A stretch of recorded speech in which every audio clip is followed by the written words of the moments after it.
can you prepare for retirement is just getting started. And so, start contributing to a retirement account. If you work for an employer like that offers a 401k or a 457 or just any type of employer plan, a lot of them are going to offer a match. So take advantage of that.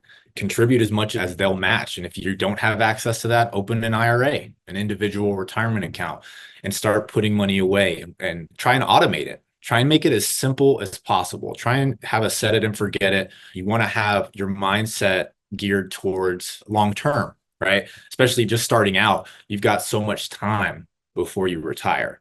So have the mindset, the outlook like that this is going to be over 30, 40 years, and to just be consistent and contributing money to it. Take advantage of what's available to you and increase your contributions as your income increases, right? So if you can only do $100 a month, just right now, that's totally fine. It's better than not contributing at all. And then as your career advances, right, most of us tend to earn more as our career goes on. So as your pay increases, increase your contributions, then go to $250 a month. The amount that you're going to contribute, the earlier that you do it, the longer it's going to have time to compound, right? And compounding interest is, as they say, the eighth wonder of the world. So, make sure that you are just getting started, even if it's small. Just, if you want to be successful in your 20s and start working and making big headway towards retirement, just get started.